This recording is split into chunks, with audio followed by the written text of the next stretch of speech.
But I said, if you gave me Mahomes, if you gave me Lamar Jackson with his great legs and Mahomes' great arm, or you gave me Baker Mayfield, who would I want? I would want Baker Mayfield, and the reason why is because Baker Mayfield... I really think that now this is the worst case scenario for the San Francisco 49ers, is that they're going to have to cut ties with Jimmy Garoppolo if I were them. What? Oh my God! Wow, man! In any event, Kyle Gibson is definitely my NL Cy Young Award winner. Rock on, Gibby. And even no way! Oh my God!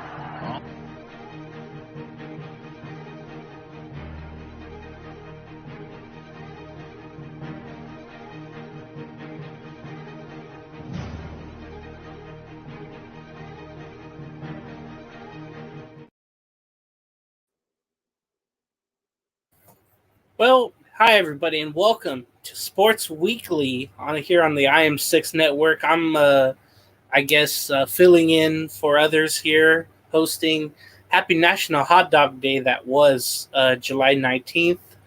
I know Isaiah Leong is here with me, and how are you, Isaiah?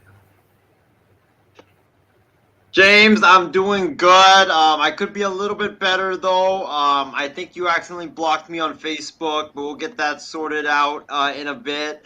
Happy National Hot Dog Day to you. I had a hot dog myself today. I went to the A's Red Sox game. I made sure to get myself a hot dog because it was National Hot Dog Day, and, it's a national holiday all across America, so I absolutely had to get one, and I got one, and it was really, really good. Shout out to the Coliseum staff. They did a great job making that hot dog that I ate, and, it was a great game. I mean, went to the A's Red Sox game. The A's, not only did they put together a competitive game, but they actually won the game, and they won the series versus the Boston Red Sox, a team loaded with talent. I know I don't know if Ben's gonna hop on with us tonight, but I know he's probably gonna unleash on the Red Sox when in fact he does. But yeah, it's great to be on tonight, and I can't wait for all the topics that we're going to talk about. And, by the way, just make sure you unblock me on Facebook before the end of the night. No, I meant to do that, Isaiah. You were tired of my takes saying that I wanted the A's to trade for the Tigers GM. Is that right? I think others are, too. As we saw on the show I did a couple minutes ago. Anyway, we're going to get into these juicy topics as it is or was National Hot Dog Day. Let's get to the NFL because it's becoming that time of year. Training camp is coming.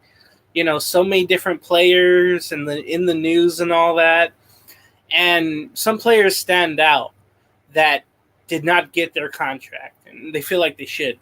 So Giant star running back Saquon Barkley is mulling sitting out this upcoming season.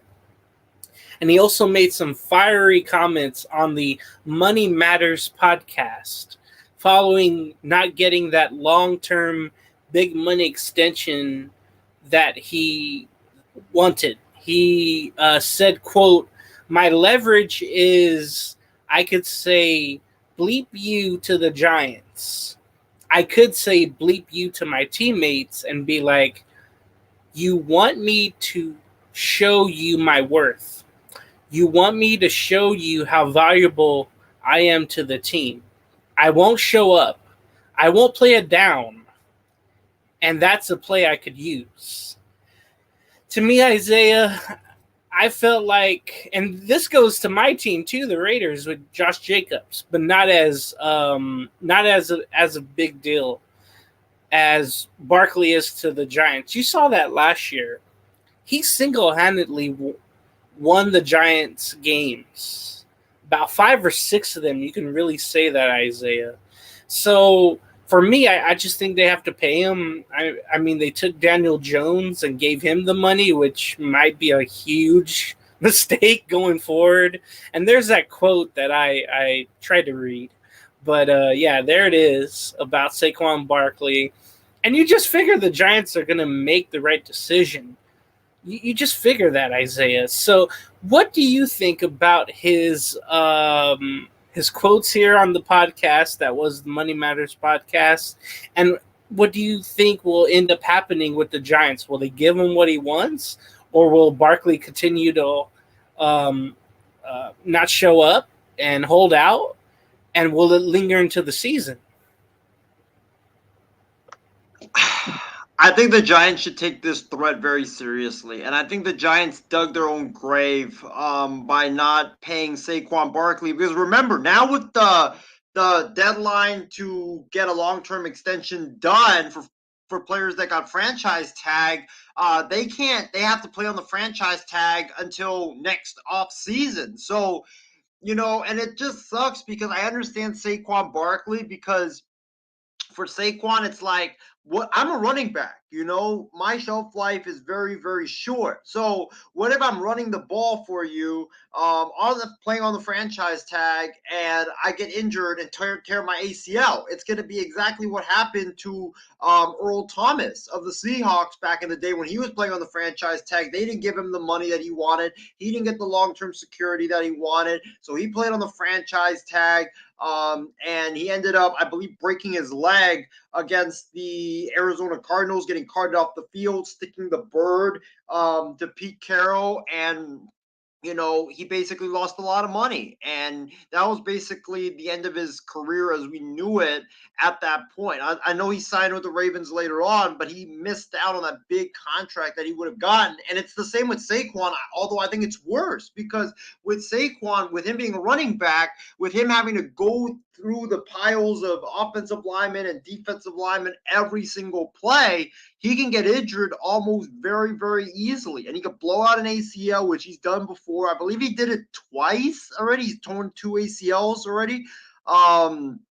And then he's had a lot of injuries as well. So I feel for Saquon. I think the Giants are stupid for not paying him. I think they're idiots for taking Daniel Jones over Saquon Barkley. Saquon Barkley is a baller, and he carried the Giants. And, James, I think that sadly, the running backs have a point. The running backs make a lot of these offenses go, and they're not getting respected, and they're not getting paid. And you see that, like, teams are just like, oh, okay, once it's time to pay you, we'll just toss you out and draft a rookie, or we'll just toss you out and get someone else, maybe your backup to replace you. And it's just not right. And I think that for the Giants, if Saquon does sit out, which, hey, if I'm Saquon, I'm sitting out because there's no way that I am risking a major catastrophic injury playing on a franchise tag that's going to implicate or not let me get a contract for the rest of my career. I'm sitting out, or I'm sitting out a lot of games to the point where the Giants have to beg me to come back. If Daniel Jones, first couple games of the season, if he struggles, I guarantee you that the Giants, Brian Dable, Joe Shane, they will be at Saquon Barkley's door begging him on their knees to come back and play for the New York Giants. But yeah, I think Saquon should sit out. I think that the Giants are stupid for not paying him, and it's just taking Daniel Jones over Saquon. You can replace a quarterback. For a great running back like Saquon, you can't really replace that. And that's my problem with it is the Giants are going to bank on who? Who's their second string running back? I'm trying to look it up right now. But like that guy's not gonna be like Saquon. I believe it's Matt Breida, right, as their second string running back. One I of like them. Matt Breida, but Matt Breida is not a number one. He doesn't bring the same production that Saquon Barkley brings, and the Giants, they should be ashamed of themselves. It's just, I feel bad for Saquon, and I feel just disgusted by the Giants' actions. And James, you should be worried because apparently all the running backs have formed like a group text. I don't know if you heard, and they're all disgusted by it. I know Christian McCaffrey was saying stuff about it. Austin Eckler was saying stuff about it. Even Tony Pollard as well. I could see a situation where the running backs all go on strike and just as a collective unit, and that's going to be a big problem for not just the Giants, not just the Raiders, but every team in the NFL that has great running backs, like the Niners with McCaffrey, the Chargers with Eckler. That's going to be a big issue, and I think that if they do that, then I think the owners would take notice. That's right. I for once you're hitting all the points. It's very easy to see. They panicked. I felt like with the Giants paying Jones first instead of Barkley, and that was just a bad decision. Let's go northeast a little bit from New Jersey to what's going on with the New England Patriots, allegedly. Patriots insider Tom Curran, he's been around that area for a long time. Ben knows about him. He said on the Rich Eisen show that head coach Bill Belichick is on the hot seat this season and could be replaced with linebacker coach Gerard Mayo. That telling me that I'm getting old. I remember him as a player, and he's a coach now. If things look dysfunctional and disorganized and the Patriots struggle. Meanwhile, Coach Belichick his close friends are reportedly worried that he could be fired if New England struggles in 2023. So, okay, Isaiah, I'll ask you this, and I don't think they'll fire him, but I think in the next coming years, they'll probably look into it. I just think the owner there will keep him around still. The loss of Brady just means that much, and eventually it was going to happen, for the ownership there and the Patriots. The Patriot way is starting to lose its way, so to speak. A lot of that had to do with Brady, but Belichick's trying to do it his way still. And maybe some of the philosophies have to change, and maybe that'll happen with Robert Kraft, and one day he'll eventually let him tell him to step down instead of getting fired. That'll sound better. But do you think if the Patriots have a bad season in 2023, do you think Robert Kraft will tell Bill Belichick that he should step down as head coach? I think that this is Bill Belichick's last season in New England. I think that when you look at it, if you look at everything that's gone on, when you have a guy that writes for the Boston, I believe some Boston newspaper that's close to the Patriots that's reporting this, that Bill Belichick is on the hot seat. Like if it was Adam Schefter, it was like a national media speculating about it, I'd be like, nah, I don't think so, because Belichick's done so much. But this is a Patriots reporter that's talking about this. This is a guy that goes to every Patriots press conference that, probably has good relationships with Robert Kraft and Jonathan Kraft. So I think that this is the Krafts leaking it out to put pressure on Bill Belichick. And when you look at it right now, I think Bill O'Brien will help their offense. I think that last year with Matt Patricia as the offensive coordinator, that was just utter stupid. I mean, everybody knew that was going to fail. I mean, the thing that really bugged me about that was Matt Patricia and Joe Judge were running the Sean McVay offense, a new offense with Mac Jones. They were trying to run that. But with Bailey Zappi, they were running what Brady ran for 19 plus years in New England. And Mac Jones ran that same offense that they ran for Zappi, I believe, back in his rookie year, and he thrived. And what I just didn't get is, why are you forcing Mac Jones to run the McVay offense when he's not comfortable with it, he's struggling? and you know that he has done well with the offense that Brady ran before. And why are you letting Zappy run the Brady offense? And it just didn't make any sense. I felt like Matt Patricia, Joe Judge, and Bill Belichick was trying to make Mac Jones look bad and thus sabotaging his career. And now, they thank goodness they corrected their mistake. But when you look at the Patriots' schedule, look at these games, James. Look at these games. I'll try to pull it up on the screen right now, but it's tough, man. Like, you look at their schedule right now. Like, you skip the 3 preseason games against the Texans. I don't know if you guys can see it clearly. The Texans, the Packers, and the Titans. You go down the list. Start week 1 against Philly. I think we can assume that's going to be a loss, right? Then you have the Dolphins. That could be a little loss. Then you get the Jets in New York. That could be a loss. Cowboys, you could potentially start 0-4. Saints, I think the Saints are a better team. That could be 0-5 right there.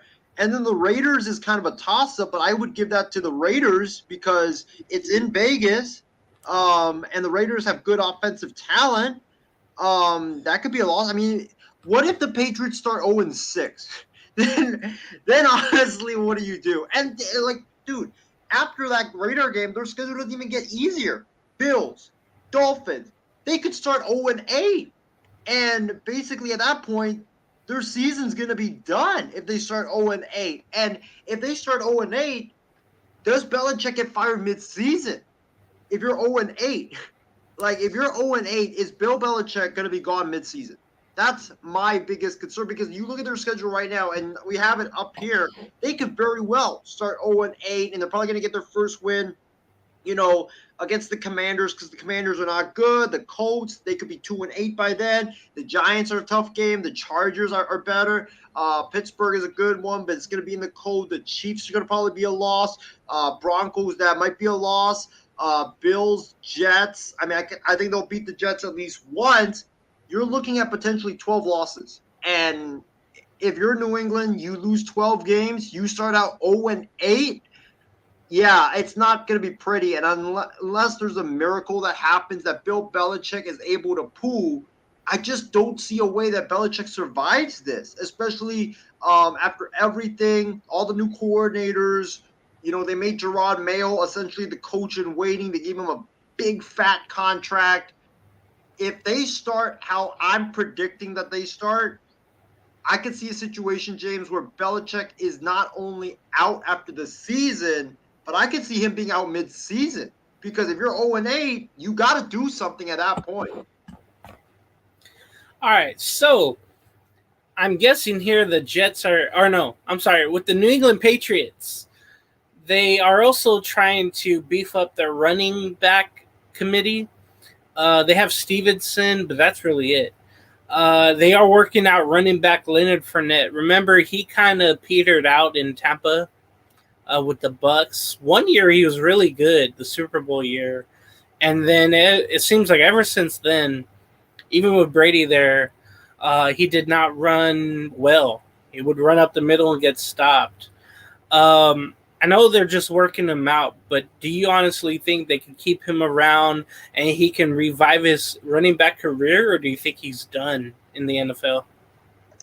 This is Bill Belichick going cheap and signing Leonard Fournette, overpaying Dalvin Cook.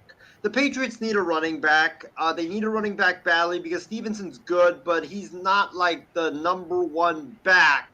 And you have Dalvin Cook available, but you're not going to get him because you don't want to pay him. And instead, you're going to get a washed-up Leonard Fournette, who last season struggled big time for the Tampa Bay Buccaneers. He's a very good power runner, but, I mean, he's just not what he once was. I mean, if you want to go cheap, the Patriots should sign Ezekiel Elliott. I mean, that's who they should get. I think that would be a better option than Leonard Fournette.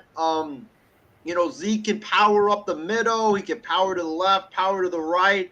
And I think with that the Patriots scheme, I think that it would definitely work out well for New England. Or you can even get Kareem Hunt. So I do think that, Fournette, if he does sign with the Patriots, I think it could work.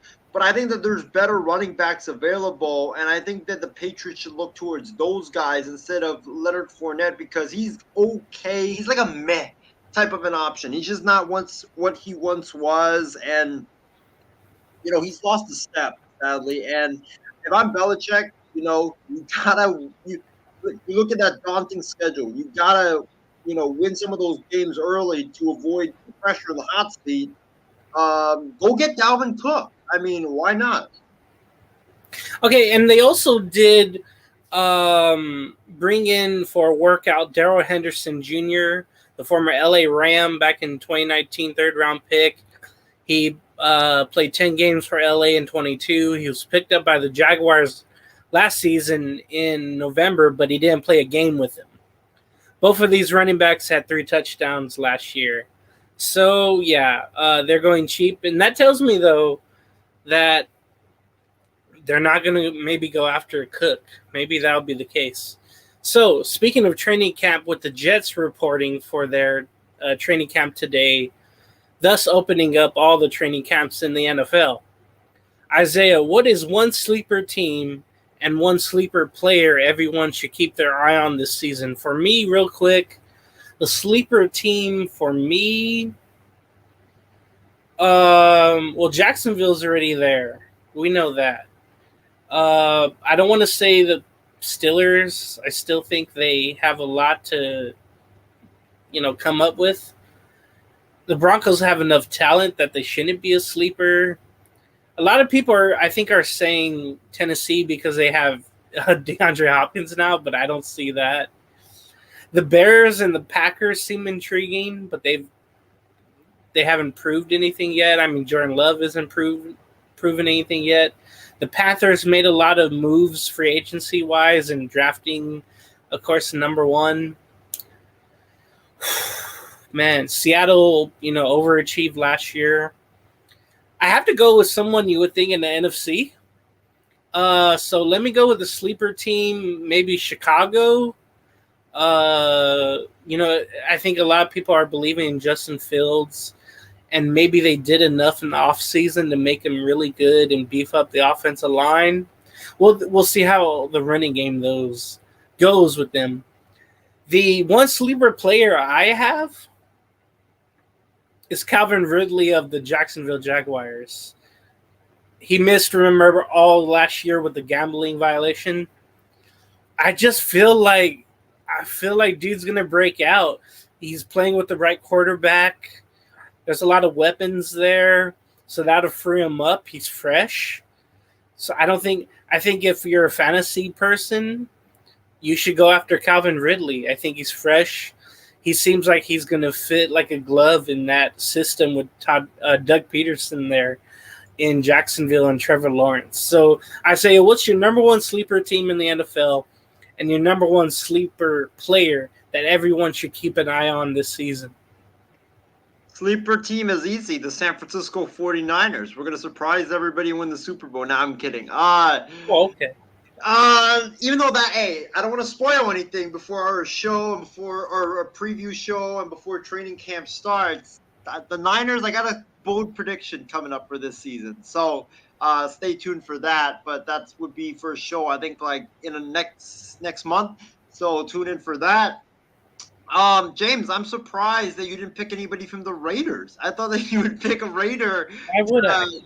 Surprise people. Maybe you could have picked, I don't know, Jacoby Myers or someone like that to break out and surprise everybody. But for me, sleeper team is easy. And you mentioned it.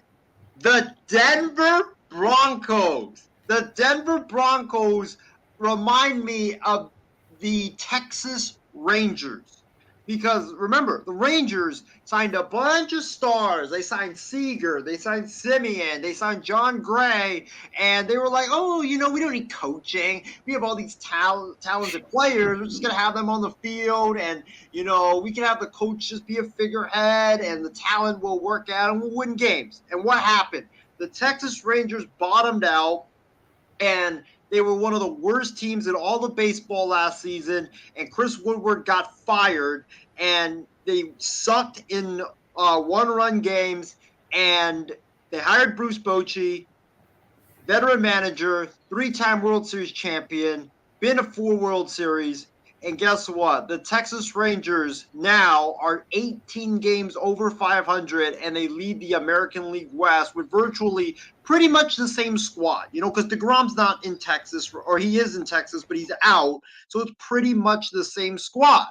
So it just shows you that coaching is important in sports. And when you look at the Denver Broncos, same thing. Got Russell Wilson. They got Cortland Sutton there. They have Jerry Jeudy there. Their defense is was loaded even after Bradley Chubb got traded. They tried to put all these pieces together. It was like, we don't need coaching. We could just have a bunch of these pieces, toss them on the field. Russell Wilson will do his thing and we'll win. Nope.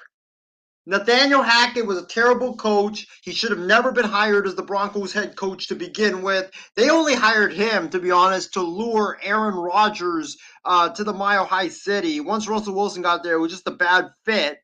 And now they finally bring in a good coach in Sean Payton, one of the best coaches in the NFL, one of the best offensive minds in the NFL. I believe he's going to fix Russell Wilson, and I believe that the Denver Broncos are a team that everybody is sleeping on. Russell Wilson, remember, Russell Wilson, after Hackett got fired, he looked better under the new scheme that they were running after Hackett got fired. So I don't believe that Wilson was the issue. I think it was coaching that was the issue, and it's going to prove it this year. The Broncos also went out and got Mike McGlinchey to beef up their offensive line.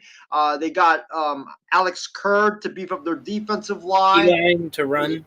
Yeah, P. Ryan to run, exactly. Marvin Mims, the wide receiver out of Oklahoma, very fast, explosive wide receiver. And you look at that division. Yes, it's a tough division, but with Sean Payton and the offense, with Russell Wilson there, with the defense, I think will be a lot better, even though it was great last year. I think that they can compete with the Kansas City Chiefs for the AFC West, and I would not be shocked. I would actually be shocked if the Denver Broncos do not make the playoffs, and I won't be shocked if the Denver Broncos end up winning the AFC West because they're a loaded team, and everybody's forgetting about them. So that's my sleeper team. What were you saying, James? And then the sleeper player to look for. You want me to go offense or defense? It doesn't matter. All right, I'm going to go defense. Drake Jackson, the pass rusher from the Niners. I know I'm a little bit biased, but hear me out. Drake Jackson, I know James watched a lot of USC football from back in the day. Drake Jackson was a stud at USC. I mean, that guy was USC's best pass rusher off the edge, and he was the Pac-12's version of Will Anderson Jr. from Alabama. And he was so disruptive. He was so violent. When the Niners got him in the 3rd round, I was celebrating because I was like, dude, this guy's a first-round talent, and you get him in the 3rd round. And now, last year he played limited snaps.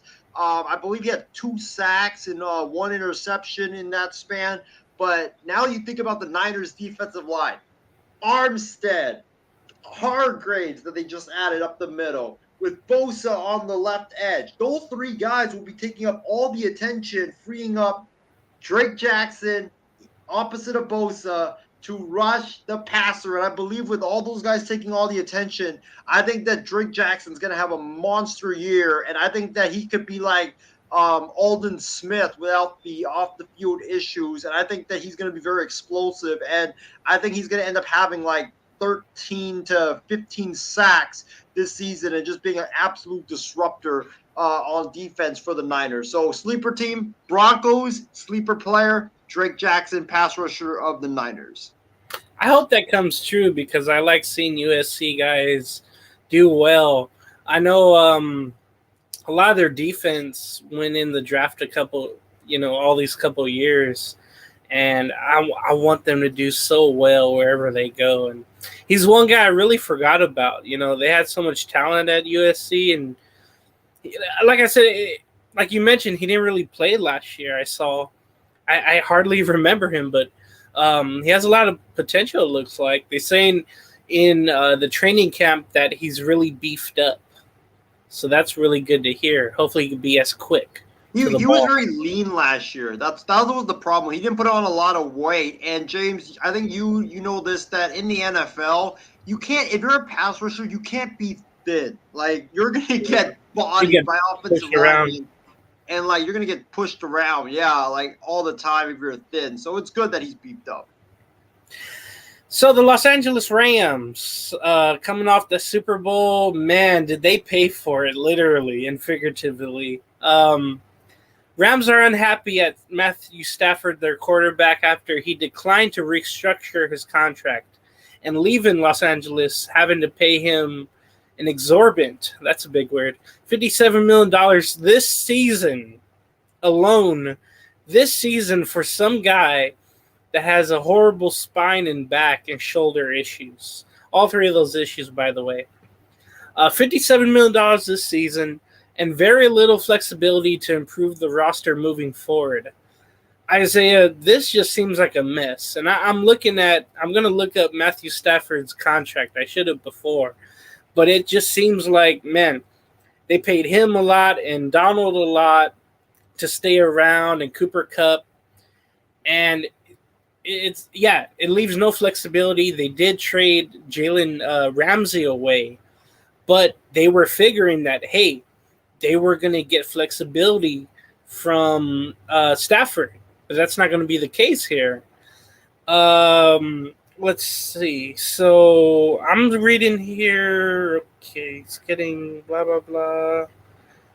Okay, so 31, 27, 26, and then he's a free agent in 2027. So you would think he'd be retired at age 39. He'd be done.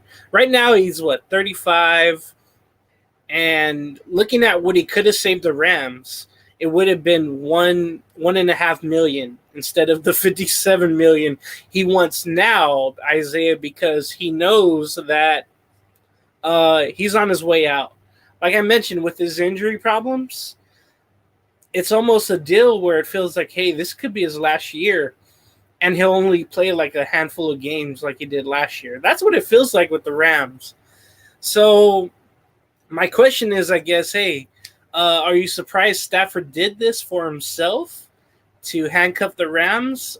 Do you feel like this will hinder them going forward for years to come? What do you think about the situation with Stafford declining to restructure his big contract and leaving LA, having to pay him so much for just this season coming up? Crap show. That's what my thoughts on it is. There's a word that I really want to say, but I can't say it on the air. But crap show. The Los Angeles Rams, I mean, they won a Super Bowl. Like, if they didn't win a Super Bowl, this would be one of the biggest failures in NFL history. But they won a Super Bowl. So it doesn't, like, sting a lot as it would if they didn't win the Super Bowl. But, you know, when you think about it, remember, we were talking about DeAndre Hopkins just saying, oh, I want money over winning. Matthew Stafford is the same thing. Like, he won one, but he basically, like you mentioned, James, he just said, you know what? This might be my last year. I'm literally one hit away from being retired. Let me get the money. Let me get the security. And I will end up, you know, being a rich man. And, you know, let's face it, the Rams aren't really going to win anytime soon anyways, because Cooper Kupp suffered that torn ACL. I don't think he's even going to be ready for the start of the season. Sean McVay, I mean, there's reports that he might, you know, there's always reports that he's going to retire. He hasn't done it yet, but I think once Stafford is retired, I think that McVay is going to be gone as well. And then Donald was ineffective last season. I think Donald, like, you barely heard his name being called on the field. Leonard Floyd is gone now. Jalen Ramsey's gone. Their defense is a mess. Their offense, you know, you have Kupp there. You have Matthew Stafford there. Odell is gone. Sony Michel, he came back, but Higbee. He's not doing good. Cam Akers as well, another guy, but he was all right. But this Rams team is like their last dance, and they don't have a chance in their last dance. And I think that, I would not be shocked if we see Stetson Bennett starting some games for the Rams this fall, because Matthew Stafford, like I said earlier, he's one hit away from being retired, because he has the elbow issue, he got the neck issue. That's the big thing, like the neck. Like, I'm surprised the doctors even cleared him, because normally, like, remember the guy with the Seahawks secondary member, I forget his name, he suffered a neck injury, and it wasn't bad, but he was never cleared because they were like, you're one hit away from being paralyzed and retired. So it's not the same as Matthew Stafford, obviously, but it's like a nerve injury. Like, what can you do? You're one hit away from being retired, and I agree with you. I think this is Matthew Stafford's last season in the NFL, and I would be shocked if the Rams are not bottom of the NFC West, and that's why I said Stetson Bennett. If you guys play fantasy, I'm going to go here right now. If you play fantasy and you're in a dynasty league, get Stetson Bennett and stash him on your team, because it's going to be a wise move, because that kid can move around. He's like Brock Purdy. He can move around. He can make plays with his feet. He can improvise. He's got great football IQ. Stetson Bennett, I think, will be the long-term quarterback solution for the Los Angeles Rams after Stafford. And, I'm looking forward to that era, because I think Stetson Bennett can play, and I think that's why they drafted him.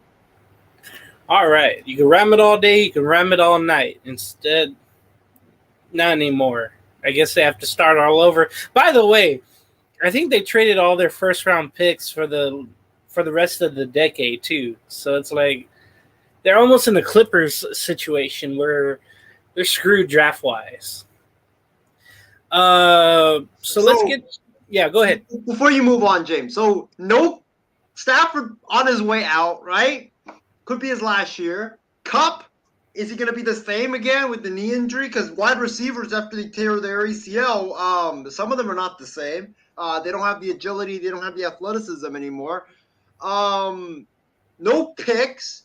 McVay might be retired. I mean, you're screwed for not only, like, the present, you're screwed for the next 5 years. Like, this could be a team that's going to be they don't even have their number one pick would be going to the Lions, right? If they got the number one pick. So, yeah, it is not a good situation for the Rams.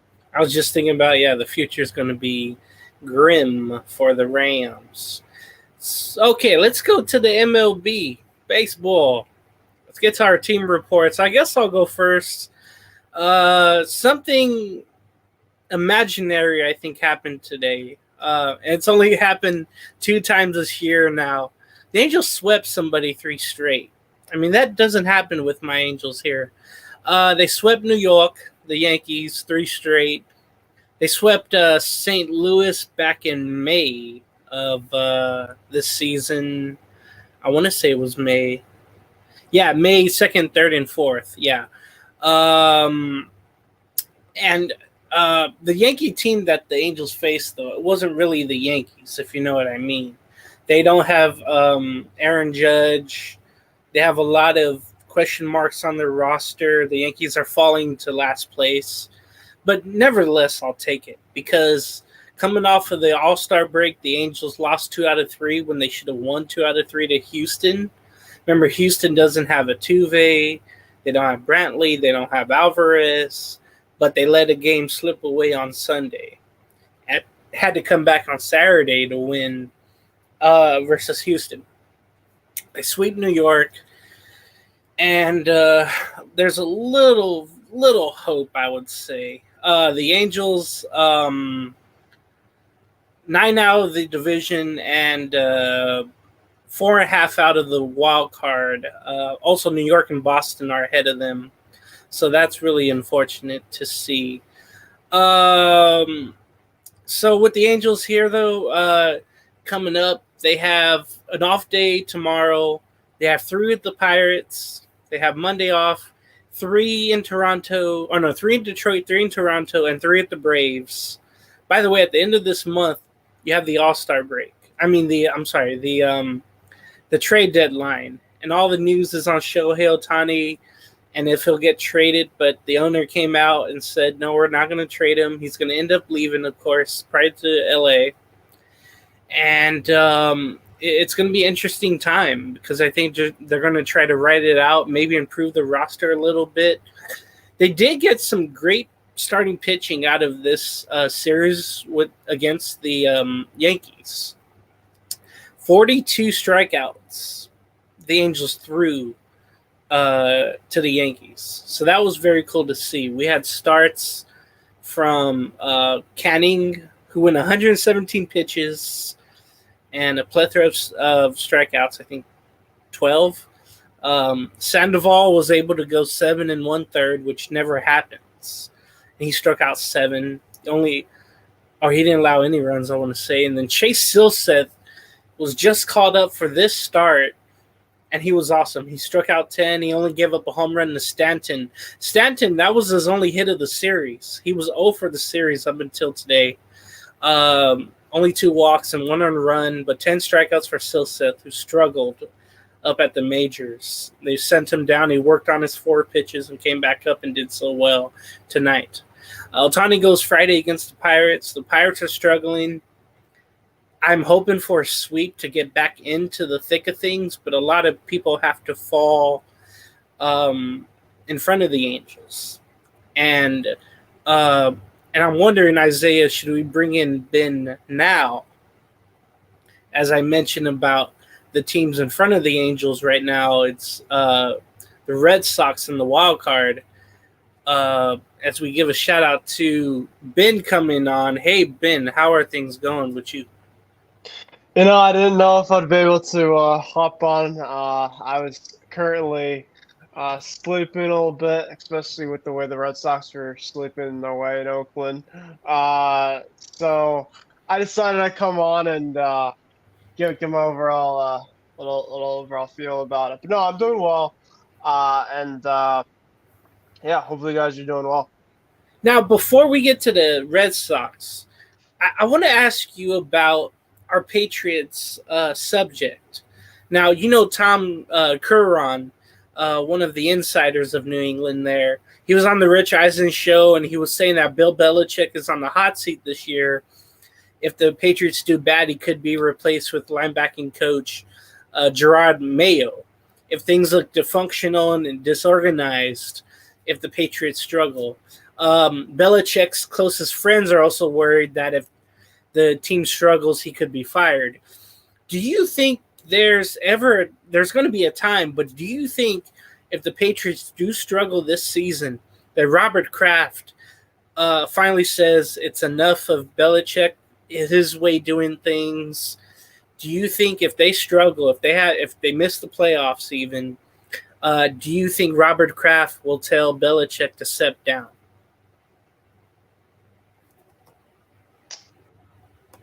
I think I got it. I obviously caught out a little bit in terms of my connection.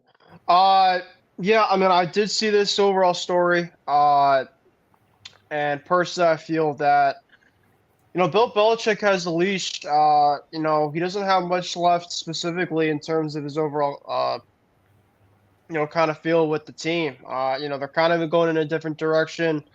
He's really kind of overall still kind of had the presumption that his other successors still been with him for the last, 3-5 years.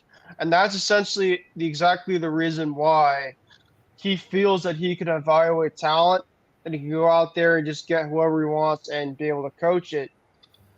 Where Bill Belichick himself, the coach himself is good. Like, he is, of course, a legend. But Bill Belichick, the GM, is not. And that's essentially the biggest reason why he's getting a ton of blame and scrutiny in terms of the younger roster, trying to just be able to evaluate talent offensively. Defensively, he can. He's been able to draft guys like cornerbacks. He's been able to draft running backs. But as a whole team, and the biggest thing about Bill Belichick that I've had a long problem with is his stubbornness. And every single time specifically that we try to see if he could be able to add to the roster, especially like, I don't know, maybe last week with DeAndre Hopkins to maybe add talent, he just doesn't want to do it because his stubbornness gets in the way. So, teams are getting better in the division, and personally, for me specifically, uh, they're not going to do it. They're going to probably wait until he tries to get up to Shula within probably 2-3 years, possibly, and then maybe probably can start continuing things because it's really going to be fascinating to kind of see where things go from here. You know, the schedule that we have is going to be really tough. Especially when we don't add a lot of stuff to the overall roster and a really tough division. That's not good. So it's really just I did see this, James. It's going to be kind of really tough to kind of see specifically where things go with Belichick.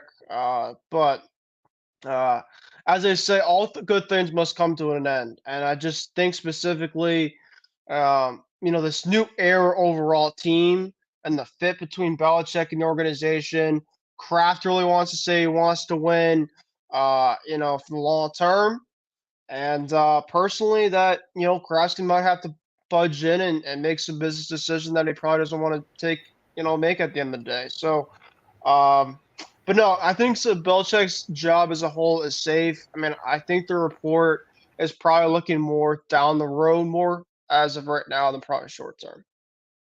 All right, since we have you here, Ben, let's talk about the baseball team you follow here. Coming out of the All-Star break, they took 2 out of 3 from the Chicago Cubs, did the Red Sox, and then unfortunately they lost 2 out of 3 to the Oakland A's out in Oakland.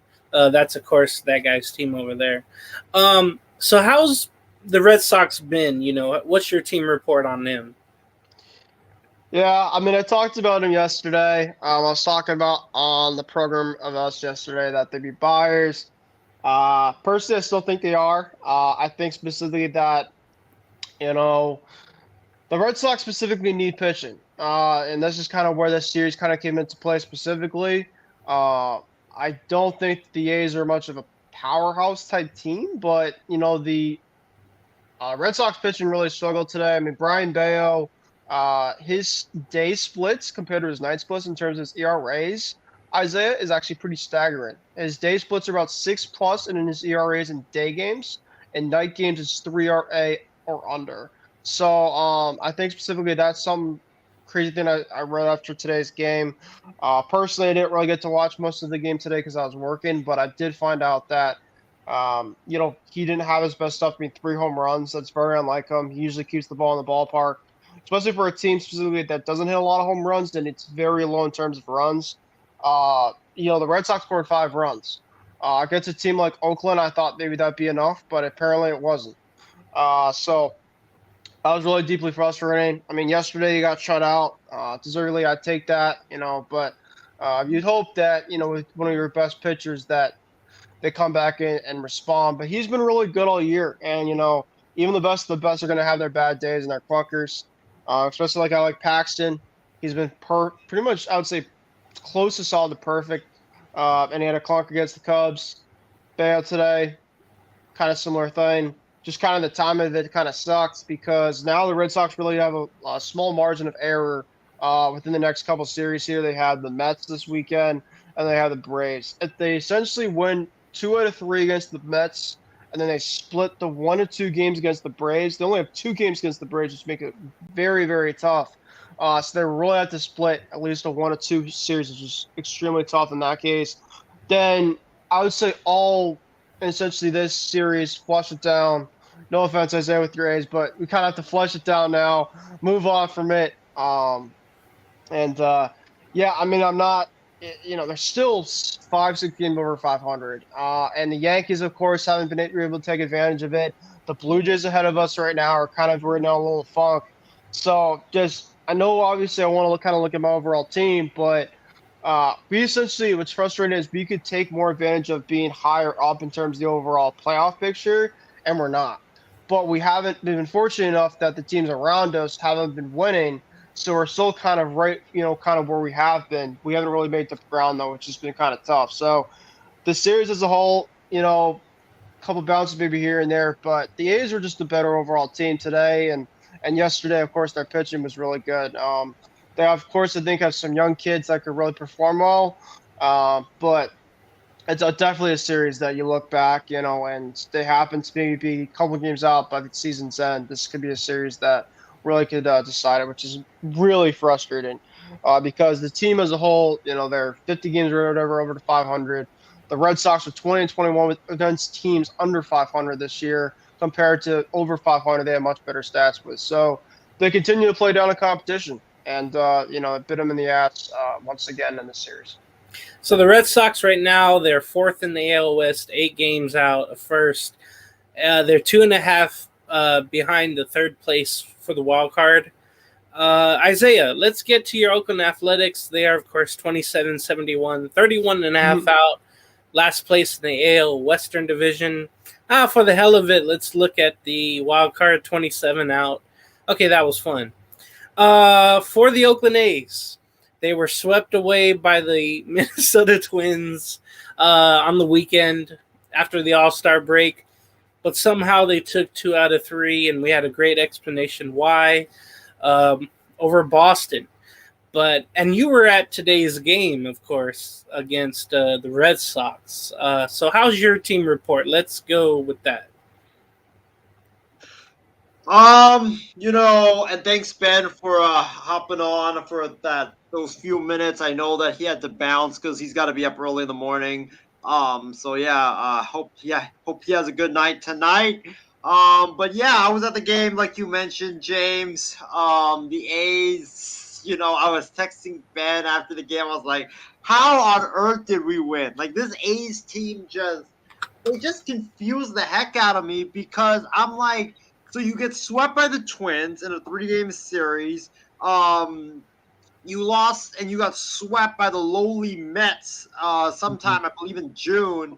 And somehow, some way, against the Red Sox, with Devers playing, with Turner playing, with Yoshida playing, and you getting almost no hit in the very first game of the series, somehow, some way, you come all the way back and you win Game 2, you shut the Red Sox out, and you win Game 3, and you take the series, and you beat up the Red Sox ace. Like, I don't know. I mean, this team just kind of they just bewilder the heck out of me.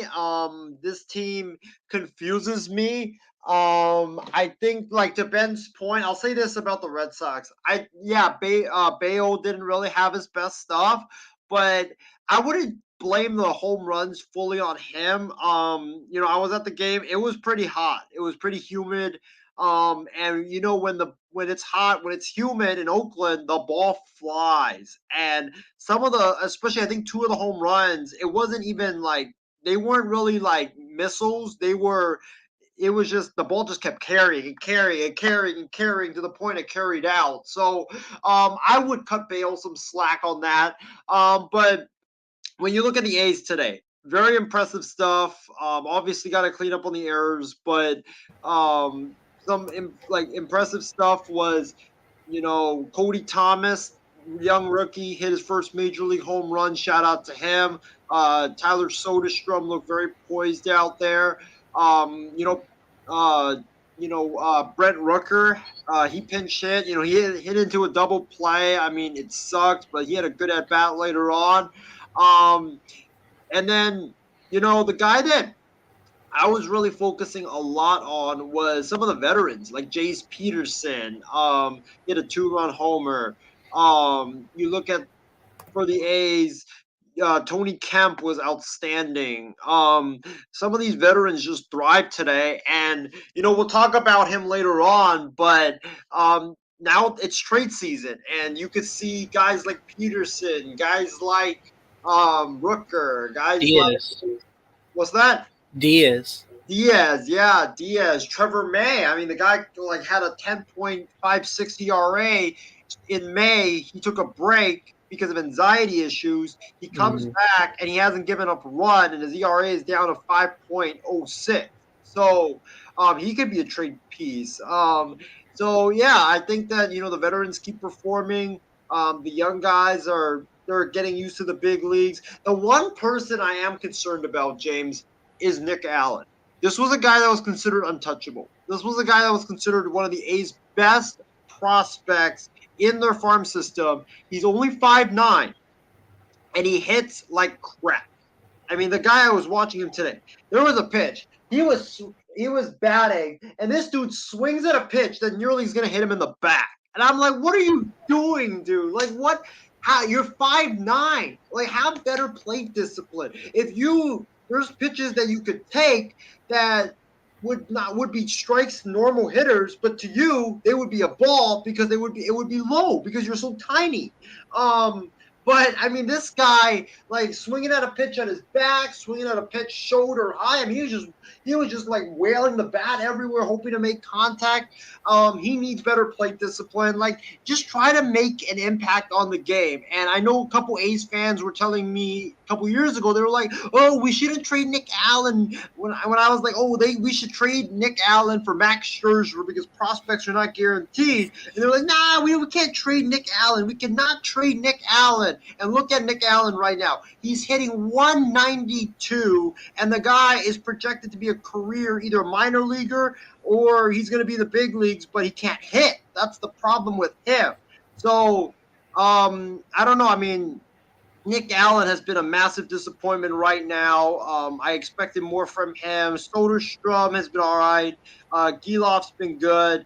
But, Trevor May as well. Fujinami, who we'll get to later on. I mean, the guy stiffed me today, but he was a good piece for the A's, but sadly he's gone. But the trade, I mean, the shop is open for business, and I think in the next few weeks you're going to see guys like Paul Blackburn, Brent Rucker, Seth Brown. I think they're all going to be dealt. Even Ryan Noda. And here's the thing, James. You talk about the A's being bad. They're not just bad. They're comically bad. Ryan Noda, who was one of our best hitters, yesterday, or I believe earlier today, he got scratched today because he had, I believe, some pain in his jaw area. Well, the A's are covering up the story. Turns out what actually happened to Noda, and I don't know if this is true or not, but that's one of the reports that I read, was that Ryan Noda was taking BP. He fouls a ball back, and the ball hits him right. He fouled a ball off his jaw. And now he's got a fractured jaw, and he's out for the next couple of weeks. But no one saw it? No, they did. But they blamed it on dental failure. But in reality, it was just that he's taking a swing, and I don't know how he fouls the ball off his cheek.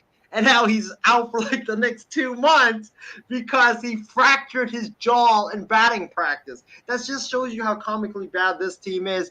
But it was a good win against the Red Sox. And, I don't know how the A's pulled it off, but hey, they did. And if you look at their upcoming schedule, you look at their schedule, it's kind of tough, but I mean, they got the Astros for 4. I know James is going to be rooting for the A's starting tomorrow.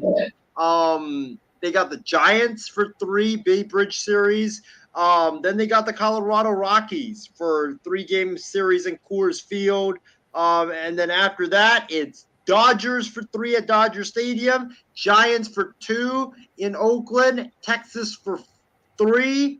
And yeah, that's basically it until August 9th. So, I hope the A's can surprise me more. That's what I'll say. You have another team, right? Yes, I do, James. Oh, yes, boy. The Texas Rangers. No, I'm kidding. Oh, the Philadelphia Phillies. They came off the All-Star break. They did. Oh, Ben Cruz is saying Nick Allen is massively overmatched, man. And you explained it well, I guess. I never really noticed him, I guess. I never saw him. The Philadelphia Phillies came back from the All-Star break. They took 3 out of 4 from the San Diego Padres at home. And then they had Monday off, and they are in a 3-game series with Milwaukee. They split so far the first 2 of the series with Milwaukee at home. And they have a morning affair, so get your breakfast ready with, if you're out here on the West Coast, like Isaiah and I are. Milwaukee and Philadelphia will clash for the rubber game of that series here. and then they'll go to Cleveland. They're back home against Baltimore. Then they're back out against Pittsburgh and Miami. So some big series coming up for the Philadelphia Phillies. They lost today 5-3. They did defeat Milwaukee on Tuesday 4-3. So give us your team report with the Philadelphia Phillies. The Phillies are back, James. They're absolutely back. They are, I believe, the record since June 3rd. The record is 27 and I think it was like 27 and like it was 27 and like something crazy. 27 and 10. That's the record. It's extremely crazy. They're swinging the bats extremely well right now. Yeah, I know they lost tonight, but here's the thing. This game was on Rob Thompson because what are you doing, dude? Your rotation is such a mess right now. You had, coming out of the All-Star break, you had a bullpen game, which made no sense whatsoever. Like, why are you doing a bullpen game when your starters had like 4 to 5 days off? It makes no sense. Then Taijuan Walker started. Ranger Suarez started after him. And then I believe it was Nola yesterday. And then today they did another bullpen game because they don't have a fifth starter. And then Wheeler goes tomorrow for the Phils. But when you look at it, you know, the offense is swinging the bat fine. And Schwarber had a 2-run single in this game. Castellanos had a home run. He's been swinging the bat extremely well. Turner has been struggling. Like, that's the massive disappointment of the season is why is Trey Turner not doing better than he is? I mean, he signed a 11-year deal, and he's swinging the bat extremely bad right now. He's making stupid errors at shortstop, which you never see from him. So hopefully he could turn it around. But Harper, I don't know if you guys saw, there was an at-bat where he literally just stood there and just took like 6 pitches and struck out because of that. I don't know what he was doing there, but he's been better as of late. But you know, the Phillies lineup is not the problem. It's their starting pitching. You know, they got to get that fifth starter because if they don't get that fifth starter, you're going to be running Christopher Sanchez, Matt Strahm, and Jeff Hoffman out there every fifth day, and you're not going to win in the postseason by doing that. So you're not going to get to the postseason by doing that. So the Phillies definitely need another starter. I think yesterday on Ben's show I had the Phillies getting, I forgot who they got. I think it was Luke. Was it Lucas Giolito? I forget. No, I think he said LA.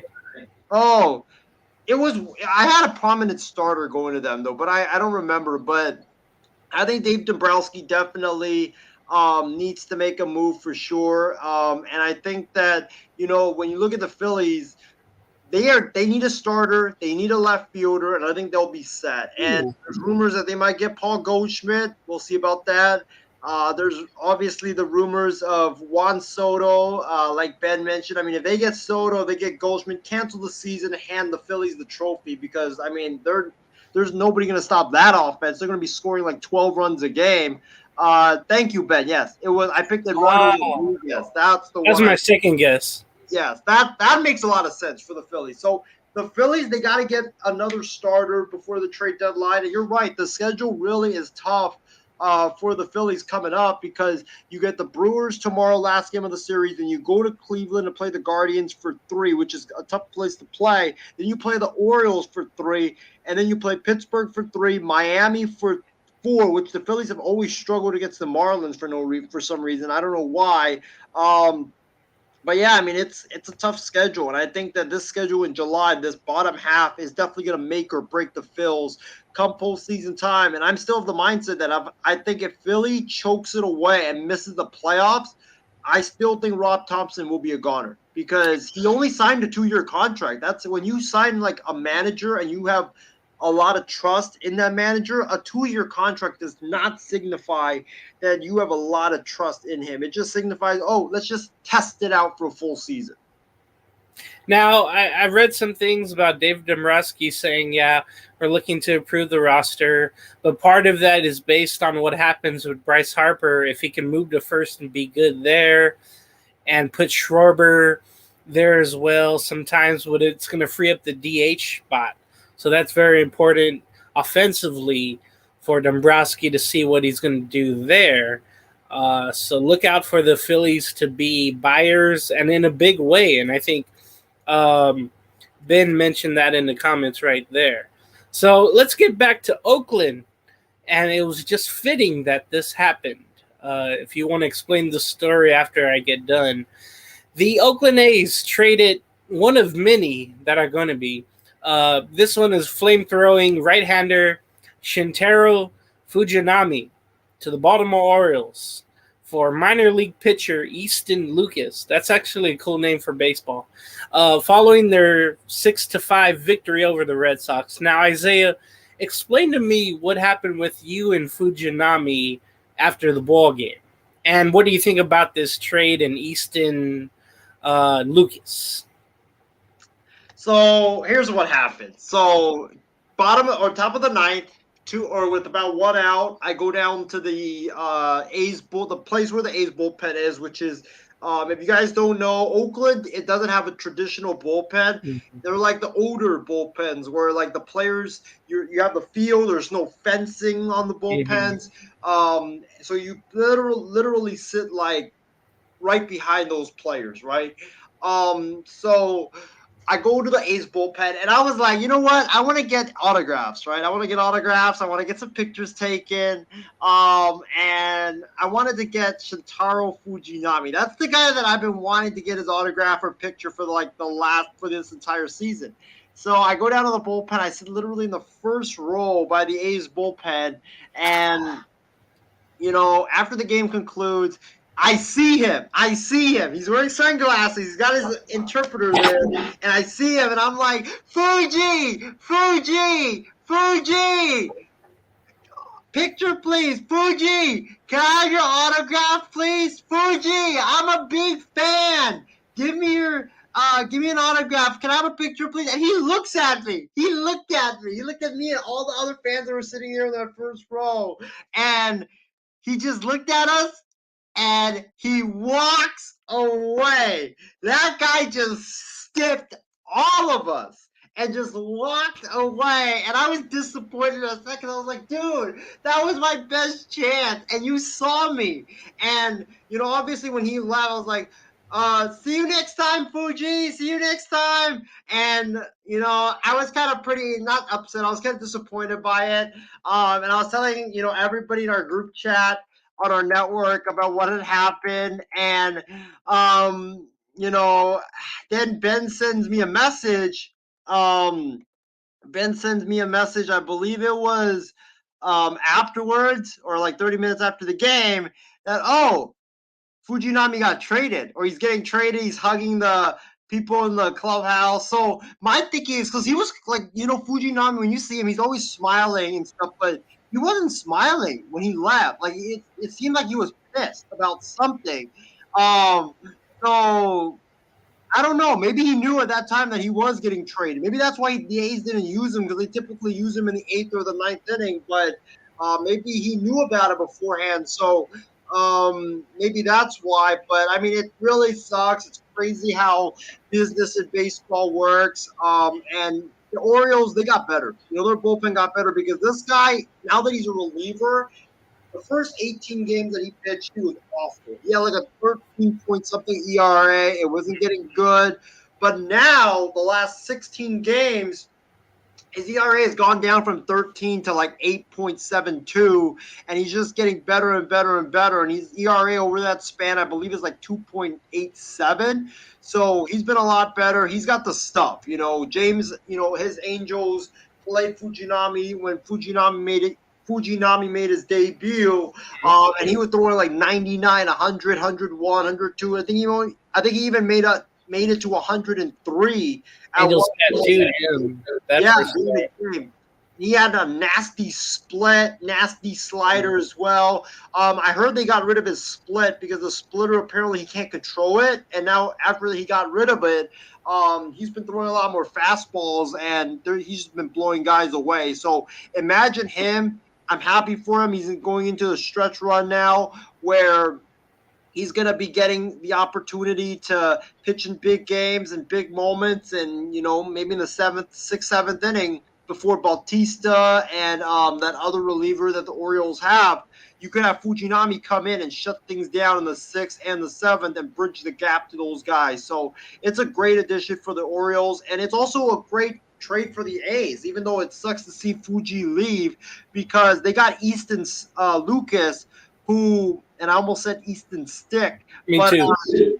I know it's those names. When you think about Easton, you just think about Easton Stick, but Easton Lucas, he could pitch. I mean, I'm glad the A's got him because he pitched a no-hitter last season. He's only 26 years of age. He seems like he's almost major league ready.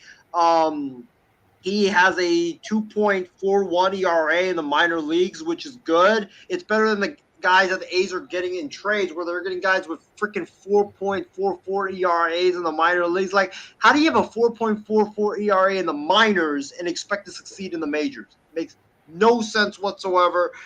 Good trade for the A's and good trade for the Orioles. And, hopefully Fuji does well in Baltimore, and I think he will because he's got the stuff to be able to be lights out in the postseason. And, James, I kind of liken this to, remember when Andrew Miller was traded from the Red Sox to the Orioles, and he wasn't good with the Red Sox, but he was getting better, and then he went to the Orioles and completely was lights out? I kind of liken this move to that Andrew Miller move, and I think Fuji could be an elite closer down the road. All right, so let's get to the third topic of this MLB segment. The Texas Rangers defeated the Tampa Bay's 5-1 behind 4 1/3 innings of shutout ball pitched by John Gray and a mammoth 3-run home run by Jordan Heim, completing a 3-game sweep of the Tampa Bay Rays in a potential playoff matchup preview. And I have to note that one guy I knew went to that game that works over in Texas. And I told him, man, that's going to be maybe a playoff preview. And I really enjoy watching these two teams. I made sure to watch Monday's matchup as we get to the finals of this game. Again, the Rangers won 5-1. Jonah Heim, of course, had that home run. The bullpen, Diekman, Armstrong, Foucher, and Kelly did the job, or didn't do the job for Tampa Bay there. And then you look at the Rangers. Gray did well. He didn't get in line for the win. Burke got the win. Spees got the hold, and Bradford held things down for the Rangers. Remember, the Texas went out and got Aroldis Chapman. May not be done. They might go after another starter, if you can think that. Texas, of course, first place in the AL West, 58-39. With that loss, Tampa Bay is 60-39, but somehow they drop out of the AL East lead. So it's very interesting how that goes. Texas 4.5 ahead of Houston, and then Tampa is right there, 5 percentage points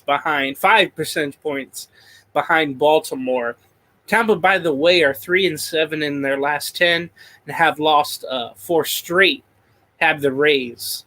So, Isaiah, what did you think about the performance of John Gray, the Rangers all series long, Jonah Heim? Didn't they have, 6 or 5 Rangers in the All-Star game? And I think 5 started for Tampa. Or no, 6 did for Texas. When you think about that, that's pretty awesome. I wish it was the Angels, but it's not. Texas, of course, like I mentioned, they would do better than the Angels, and they're doing that so far. And the doubters could continue to wonder when Texas will fall off if they ever do.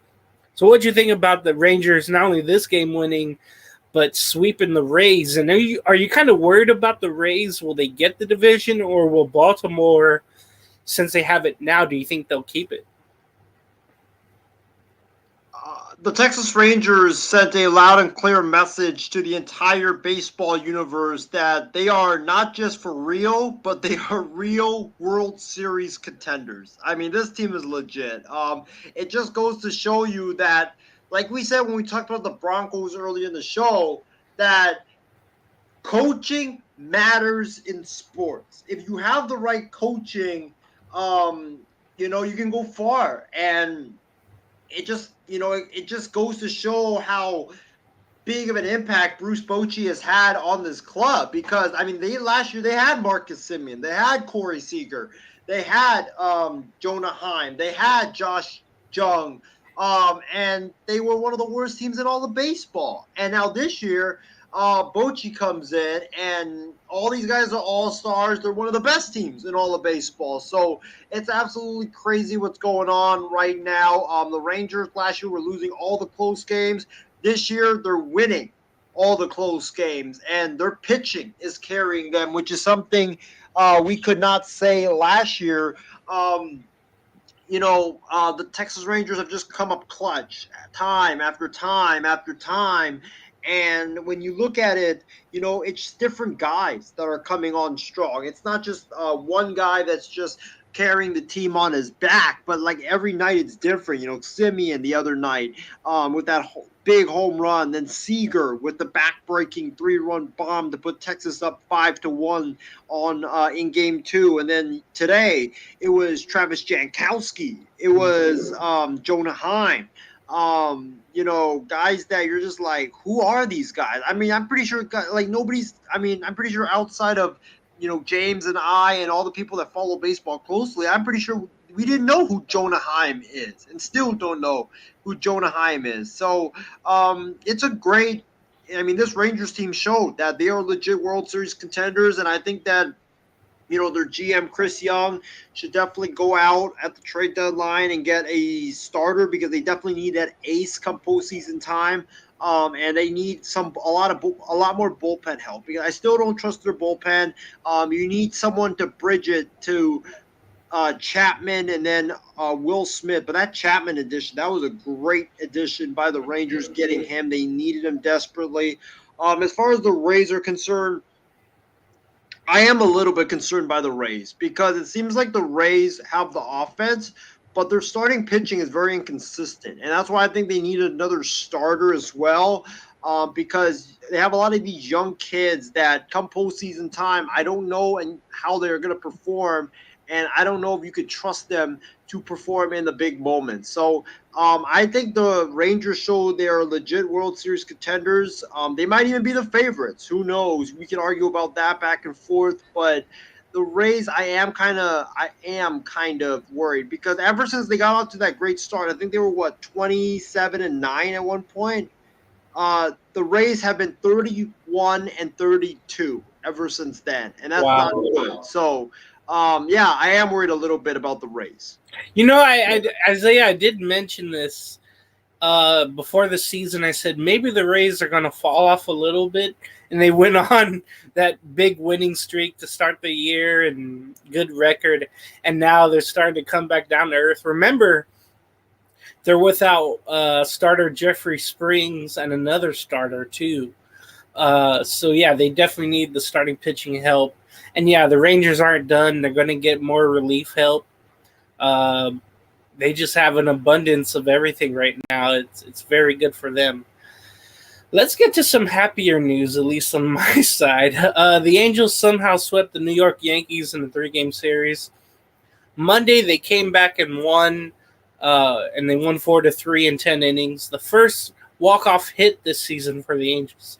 They did have a couple walk-offs, but it was off of a wild pitch or an error. Finally, it was a justified walk-off. Tuesday was pretty much domination by Sandoval, the pitcher, 5-1. Canning, I got to mention, the first game did so well, striking out, I think, 12 Yankees, I want to say, or 11. And he went 118 pitches, 6 innings of ball. And then today, Chase Silseth did well with 10 strikeouts, only 1 home run given up to Stanton. That was just bound to happen. Anyway, the Angels beat the judge-less Yankees 7-3 today to help them go forward, because they lost, of course, 2 out of 3 to Houston once the All-Star break ended. They come off facing Pittsburgh coming up, and they go on a long road trip. So, Isaiah, with the 7-3 win over the Yankees, And by the way, you have to mention Carlos Rendon is having an awful year at 0-3 with the 7.36 ERA now. Remember, he was the big get for the Yankees from the Giants. Remember, he signed for a big contract after he opted out from San Francisco. So right now, a lot of problems are happening for the Yankees, and then the Angels are trying to catch lightning in a bottle. Yankees are in last place at 50-47. The Angels 4.5 out of the wild card at 48-49, back above 500. They keep going back and forth this year, it seems like the Angels. But what do you think about this series with the Angels defeating the Yankees, sweeping them? Stunning. That's the word I'm going to use to describe it, because I honestly thought the Yankees were going to overpower the Halos and take 2 out of 3 or even sweep them. And for the Angels not only to win the series, but to sweep the series, truly stunning. And it spells doom for Aaron Boone. They already replaced their hitting coach. I believe they're in last place in the American League East right now. Their offense sucks. Yes. They can't swing the bat. And now when you look at the Yankees, Brian Cashman's got to make a move. He has to make a move at the deadline, whether it's get Ohtani like I predicted or get, Soto or whomever. Like, they got to make a move. They got to be desperate. And they're going to be desperate to go out and get a bunch of players. And I think that Aaron Boone's job is in jeopardy not the second half of the season, because if they continue to struggle, if they don't make the playoffs, he's going to be gone. And I think Cashman could also be gone as well. So this spells big trouble for the New York Yankees. This was a awful series by them. Volpe was not good in this series. Stanton, he tailed off, or he only had that one hit, which was the home run. Peraza didn't really do anything. We talked about this earlier. Rizzo hasn't hit a home run since May. Isaiah Kiner-Falefa made a couple of errors in center field, and the fans not happy with him, obviously. And you look at their catching situation. It's Kyle Higashioka, not known for his bat. Jose Trevino, who's been all right, but not known for his bat either. They're catching not good. Third baseman, they don't have a third baseman right now. Donaldson's on the IL. He hasn't been hitting well, even when he was on the field. LeMahieu has struggled. Glaber is their best hitter right now. Like Ben said yesterday, that cannot happen. And their pitching is also a big concern. Rodon has not been as advertised for the Yankees, and he's had a 7.04 ERA. Is that correct? 7.36. 7.36 ERA. I know it's just only his third start, but he's got to be better than that, obviously. And for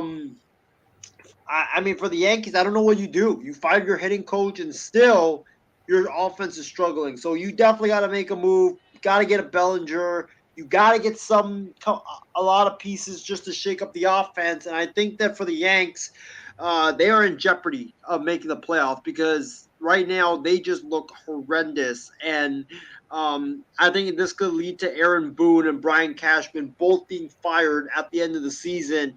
And for the Angels, James, I think you're going to like what I'm about to say. The Angels, not only did they save their season in this 3-game series, but this started before that. This started before the All-Star break. I know you might call me crazy, but they lost a bunch of games before the All-Star break. Here's why. This is the Mickey Moniak effect. It's why the Phillies have been lacking consistency all season long, because this guy is like the Draymond Green of baseball. He's the heart and soul of this team. And finally, Phil Nevin decided to play him full time. And look what's happening. The Angels are winning. Moniak's performing so well right now for the Angels. He hit cleanup today for the Angels. And this is what we've been talking about. Play Moniak, because he can at least make a difference. And you look at, like, Zach Neto came back. He had a couple of hits. Ohtani had 4 walks. That's the Ohtani effect. Taylor Ward looks better. Moniak had a hit today. Eduardo Escobar had a walk and an RBI. Luis Rengifo looked pretty good in this game as well. But I mean, this is the Mickey Moniak effect. Is that Moniak's been playing so much better. He's been getting consistent playing time, and he's been performing really well out there. And when you look at the Angels, you look at the upcoming week: Pittsburgh Pirates, Detroit Tigers. If you lose to both of those two teams, lose the series to both of those two teams, you deserve to wave the white flag on your season, because those teams suck. So that's why the Angels, I just think the Angels are going to eventually buy. But my thought process is, I think the Angels are going to trade Shohei because the Yankees are going to be so desperate. They're going to offer, like, everything. And then if you're the Angels, it's like you got to take it, because that's a massive package that you just can't turn down. So great win for the Angels. Surprising sweep by the Angels. And, the Angels on a roll. And James, I know you probably don't want me to say this, but I can see the Angels. I can see the Angels getting into a wild card this season and saving you from more misery from Angels baseball. We'll see if that happens. I doubt it. Let's get to the NBA. There's some stories out here. So 76 star Joel Embiid made some interesting comments saying, I'm going to try to do his voice. All right. I want to win a championship, whatever it takes. I don't know where that's going to be, whether it's in Philly or anywhere else. I just want a chance to accomplish that. I want to see what it feels like to win that first one. Anyway, with Joel Embiid, that time bomb is ticking in Philadelphia. I mean, it seems like they've made all the wrong moves around him. James Harden wants out, and that's part of the story. Embiid basically feels like he's alone there. Tobias Harris was given a big contract, but he's been awful, or not living up to that contract. Let's just say that. Ben Simmons was supposed to be that partner with him. They were supposed to be the bad boys. If you ever seen that movie, they were supposed to be the two duo to go forever. Ben Simmons was just him, and he was gone. So what do you think about this comment about Philadelphia and the Sixers and what Joel Embiid wants to do as a Sixer or anywhere else? What do you feel about his comments here? I think that Joel Embiid, you're right, the clock is ticking. I think that we could potentially see him request the trade as soon as next offseason. I think that if Harden leaves, I just don't think that Philly will get the offer or the package that they want to continue to be title contenders. And I think that Embiid's just going to get more upset and more frustrated, to the point where he's going to end up requesting a trade. And right now what the Clippers are offering, it doesn't come close to making the Sixers title contenders. You lose Harden, fine, but you look at what you have. If you do lose Harden to the Clippers, or you trade him to the Clippers, you get Marcus Morris, Robert Covington, Terrence Mann. I mean, Terrence Mann is good, but he's not a needle mover. It just doesn't make a lot of sense for the Sixers. And Harden has got one more year left. I just don't know who you get. Kyrie Irving, I think, would have been perfect for Embiid, but you're not going to get another co-star now opposite of Embiid, and you need 2 stars to win in the NBA. If you have one, you can go to the playoffs, but you're going to get bounced early by a team that has a great, or has 2 stars on their team. So the time is ticking for Embiid.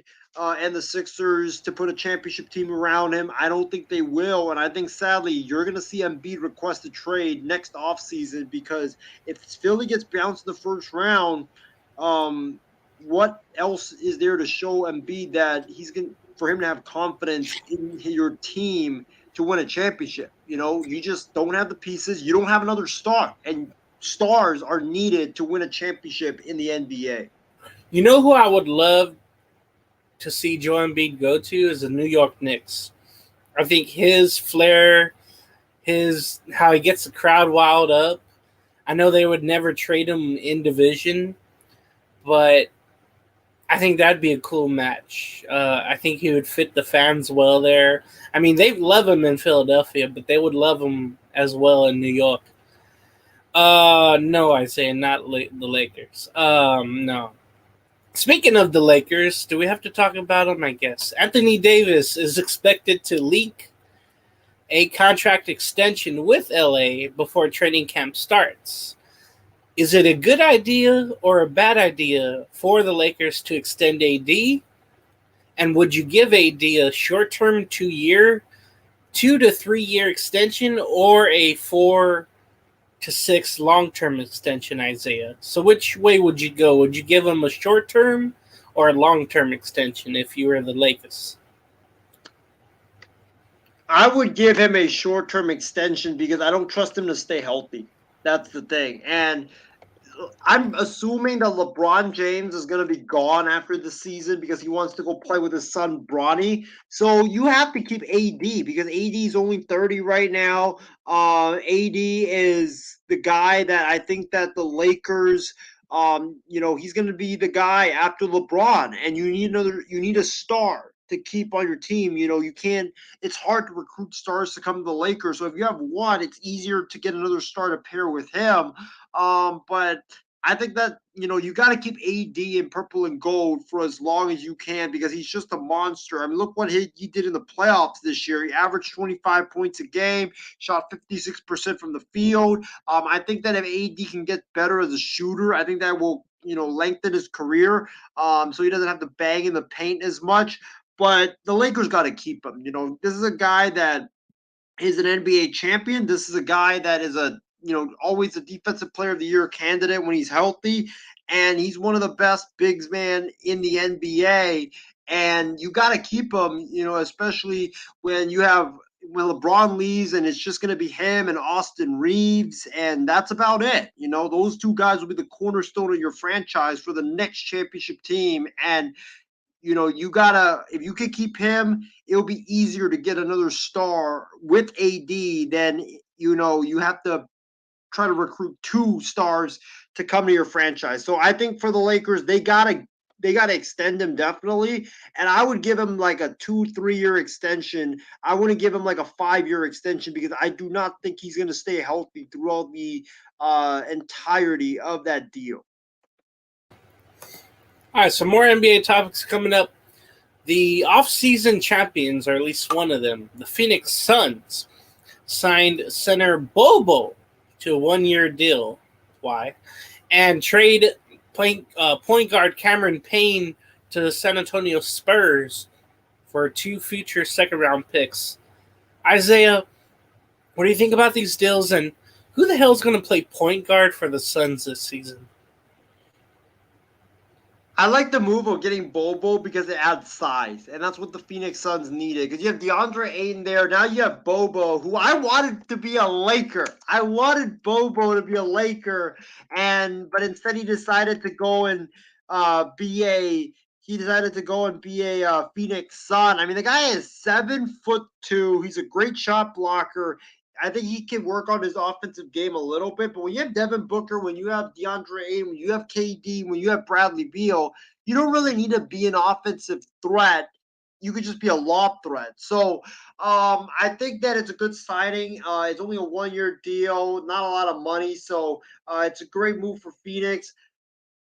The Cameron Payne move is stupid by the Phoenix Suns, because when you think about this deal, who's going to play point guard? Is Devin Booker going to be running the offense? I mean, he's a great shooter. He's not a great passer.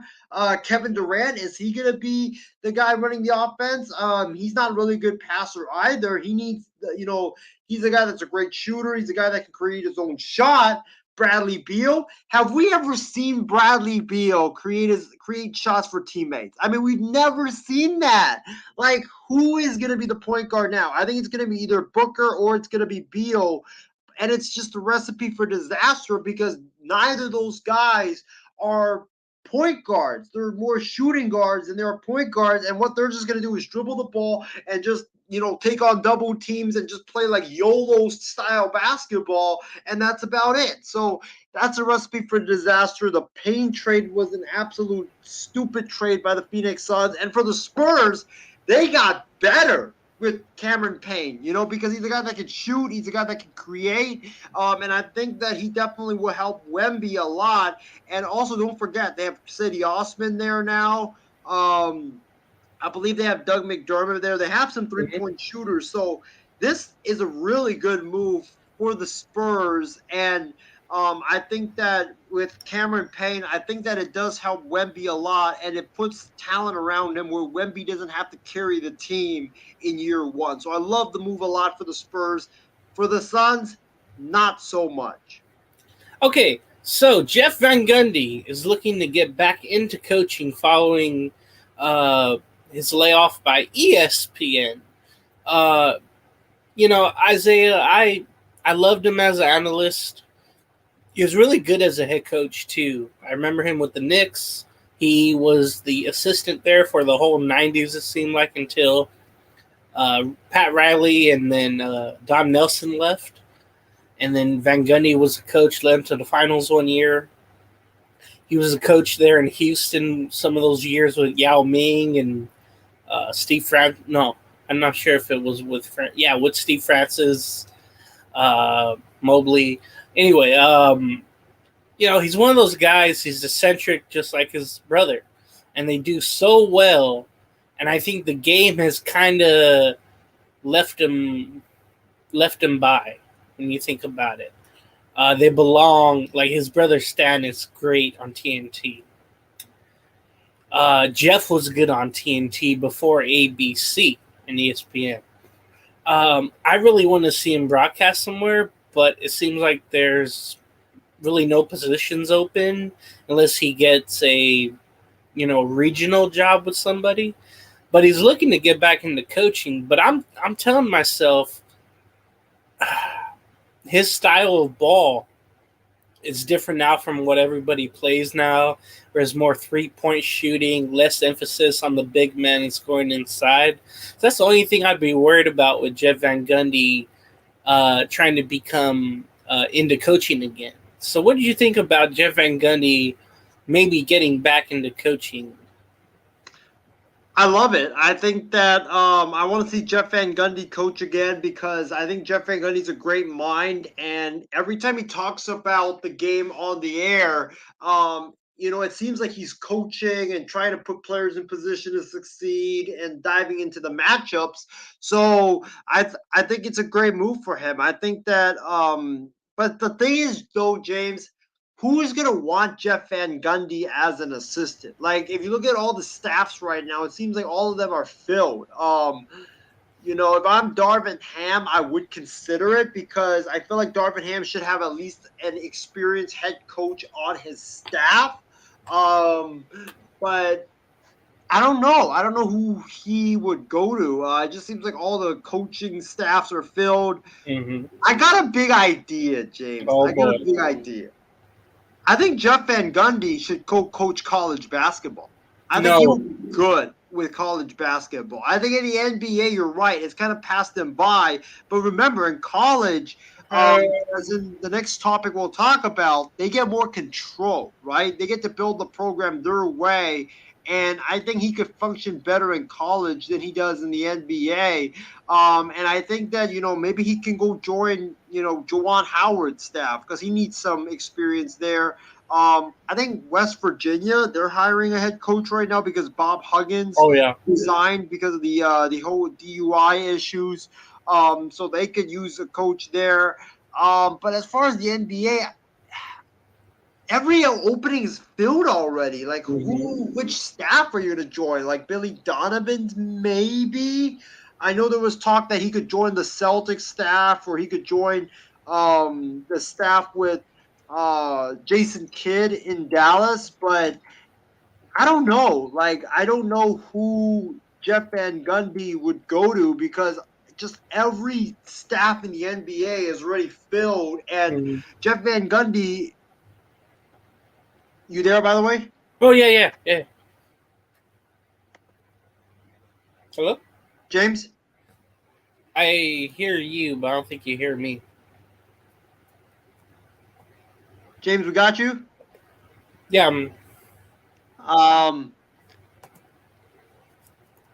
Yeah, I don't know if we have James on or not.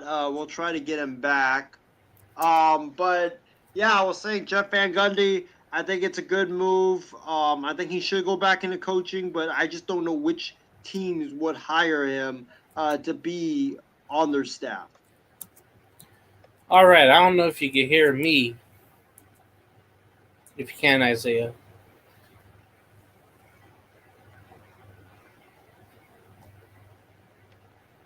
Hold on, there's some technical difficulties, I'm guessing. Oh, I think, do we have Can you hear James? me now? I think we do have James. Yeah, James. Okay, good. I can't hear you. Try to say something?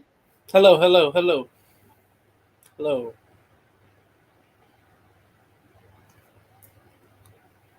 I think it might be on my end. Hold on. Okay.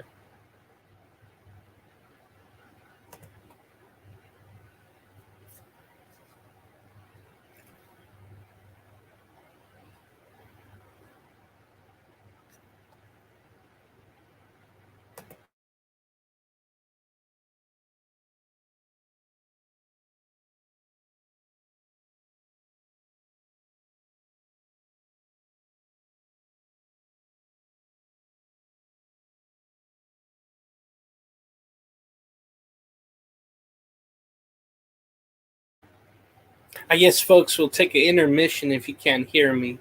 We're waiting to get Isaiah back on. Okay, he's coming back in pretty soon. Again, we talk about Jeff Van Gundy. I don't know if he'll get another NBA head coaching job. We'll see. It looks like on his end. Oh yeah, I hear Isaiah. Do you hear I me? think it was on my end. Sorry about that. Oh, that's all good. You hear me now? Yes, I got you now. All right, so let's get to the last topic as we get into almost midnight here on the West Coast. Northwestern University, already with some football issues with their head coach firing Pat Fitzgerald. Well, they need a new baseball coach following the firing of former coach Jim Foster due to a hazing scandal, which I think happened with Fitzgerald as well. Maybe you could elaborate on that later on. So Northwestern, they're interested, and they're a program that's really they're trying to be big, trying to get a big football stadium. We'll see if that gets upheld. They represent Chicago in some way, but the baseball program is interested in ex-Yankees and Phillies manager Joe Girardi for the gig. With Girardi, I know you're high on him, Isaiah.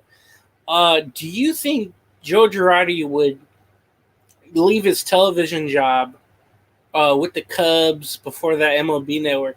Do you think he would go to Northwestern if asked?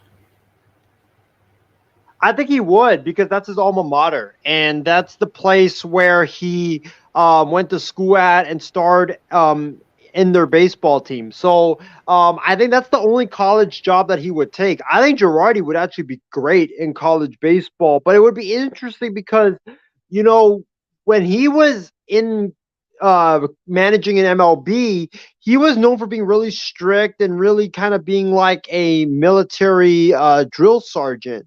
So how would that go with young kids. Like that's my biggest concern is how will Girardi do with young kids? With in college, you could do more of that drill sergeant, my way or the highway type of stuff, because you got all the control in that program. It's your program. So I think that for Girardi, I think it'd be a good move for him. Try to resuscitate his alma mater, and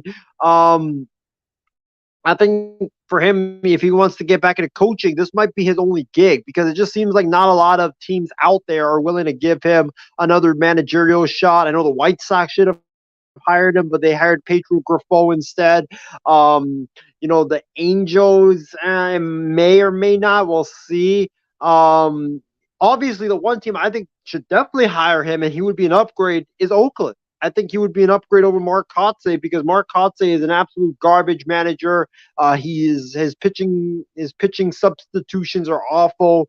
I think that Girardi would be an instant great hire for the A's, but I know the A's would never do it, but he would be great for the A's. But I think Girardi should do it. I think Girardi, if he did that, I think he'd be a really good baseball coach because we know he can coach baseball, and the players would respect him because he can just show them, hey, I won a World Series. I can develop, and I know what it takes to win in the major leagues and win a World Series. And if you want to get there, I know what it takes. So I think Girardi to Northwestern definitely makes a lot of sense. And I think for Northwestern's sake, go ahead and hire him because, you have so many scandals right now going on. Why not bring in a guy that, hey, he's a guy that runs a clean program, and he's a guy that knows how to coach baseball at a high level, and he's a famous alum of yours. So, yeah, I think Northwestern should absolutely do it. Yeah, I'd be interested if that happens. Midwestern baseball would have maybe a new face with that. So that'd be interesting to see if that does happen. But Isaiah, it's been a long and great show, almost 2 hours, almost midnight here on the West Coast. And for everybody out there, thank you for watching. The comments that came in as well, we thank you to all those people. My final thought is, hey, good to be with you, Isaiah, talking sports.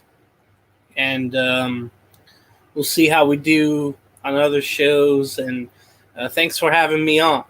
So Isaiah closes out with your final thought. My final thoughts, great show. I'm glad the technical difficulty that we had mid-program didn't impact the show. It didn't cause the show to go off rails, so that was great. Thank you, James, for holding it down. Also, thanks, James, for doing a great job hosting the show tonight. It was a great show.